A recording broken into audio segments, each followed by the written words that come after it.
சற்று முன் வெளியான முக்கிய அறிவிப்பின்படி 8வது சம்பள கமிஷன் தாமதம். மத்திய அரசு ஊழியர்கள் ஓய்வூதியதாரர்களுக்கு காத்திருப்பு நீளுமா? முக்கிய அப்டேட். செய்தியை முழுமையாக கேட்கறதுக்கு முன்னாடி நம்ம சேனலை சப்ஸ்கிரைப் பண்ணலாம். சப்ஸ்கிரைப் பண்ணிக்கோங்க. மறக்காம பெல் பட்டனை கிளிக் பண்ணிக்கோங்க. அப்பதான் நம்மளுடைய அப்டேட்டட் நியூஸ் உங்களுக்கு உடனுக்குடன் வந்து சேரும். 1.2 கோடிக்கும் அதிகமான மத்திய அரசு ஊழியர்கள் மற்றும் ஓய்வூதியதாரர்களுக்கான சம்பளம், ஓய்வூதியம் மற்றும் கொடுப்பனவு திருத்தங்களை நிர்ணயிக்கும் மிகவும் எதிர்பார்க்கப்பட்ட 8வது சம்பள ஆணையம், அதாவது சிபிசி இன்னும் முறையாக வடிவம் பெறவில்லை என்கிற தகவல் வெளியாகி உள்ளது.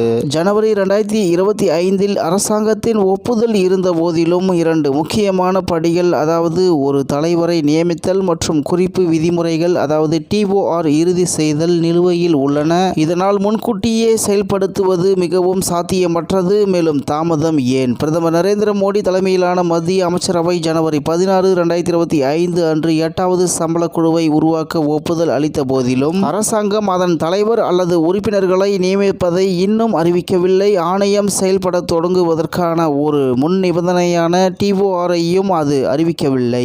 ஊதிய கட்டமைப்புகள், கொடுப்பனவுகள் மற்றும் ஓய்வூதிய சலுகைகள் உள்ளிட்ட ஆணையத்தின் பணியின் நோக்கத்தை TOR கோடிட்டு காட்டுகிறது. இந்த ஆவணம் இல்லாமல் ஆணையத்தை முறையாக அமைக்க முடியாது. மேலும் எந்த நியமனங்களையும் செய்ய முடியாது. அதன்படி ஒப்பிடுகையில் 7வது சம்பள குழு செப்டம்பர் 2013இல் அறிவிக்கப்பட்டது. மேலும் அதன் தலைவர் மற்றும் TOR இருவருக்கும் பிப்ரவரி 2014க்குள் அறிவிக்கப்பட்டது. இது 8வது சிபிசியின் முன்னேற்றத்தில் தற்போதைய தாமதத்தின் தெளிவான அறிகுறியாகும். மேலும் எப்போது அமலுக்கு வரலாம்? வரலாற்று ரீதியாக சம்பள கமிஷன்கள் உருவாக்கப்பட்டதிலிருந்து செயல்படுத்தப்படுவதற்கு சுமார் 2 முதல் 3 ஆண்டுகள் வரை ஆகும். இந்த முன்னுதாரணத்தின் அடிப்படையில் 8வது சிபிசியின் இன்னும் அமைக்கப்படாததால் 2027ஆம் ஆண்டின் நடுப்பகுதி அல்லது 2028ஆம் ஆண்டின் தொடக்கத்தில் ஊழியர்கள் சம்பள திருத்தத்தை காணும் வாய்ப்பு குறைவாகவே தெரிகிறது. உதாரணமாக 7வது சம்பள குழு பிப்ரவரி 2014இல் அமைக்கப்பட்டு அதன் அறிக்கையை நவம்பர் 2015இல் சமர்ப்பித்தது.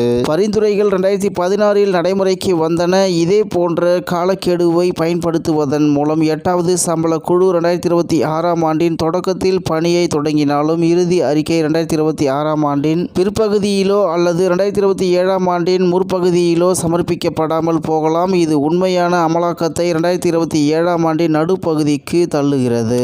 மேலும் செயல்பாட்டுக்கு வந்ததும் 8வது சம்பள குழு 1.2 கோடிக்கும் அதிகமான மத்திய அரசு ஊழியர்கள் மற்றும் ஓய்வூதியதாரர்களின் ஊதியம், ஓய்வூதியம் மற்றும் கொடுப்பனவுகளை திருத்தும். இதில் சுமார் 50 லட்சம் சேவை ஊழியர்கள் மற்றும் 65 லட்சம் ஓய்வு பெற்றவர்கள், அவர்களில் பாதுகாப்பு பணியாளர்கள் மற்றும் ஓய்வூதியதாரர்கள் பணவீக்கத்திற்கு ஏற்ப அகவிலைப்படியையும், அதாவது DA ஆணையம் சரி செய்யும். முந்தைய ஆணையங்களை போலவே இந்த மாற்றங்கள் இந்த ஆண்டு தொடக்கத்தில் மத்திய அரசு அறிவித்த தேதியான ஜனவரி 1, 2026 முதல் நடைமுறைக்கு வரும் என்று எதிர்பார்க்கப்படுகிறது. மத்திய அரசு ஊழியர்களின் ஊதிய கட்டமைப்பில் திருத்தங்களை மதிப்பாய்வு செய்து பரிந்துரைக்க மத்திய ஊதிய குழுக்கள் பொதுவாக 10 ஆண்டுகளுக்கு ஒரு முறை அமைக்கப்படுகின்றன.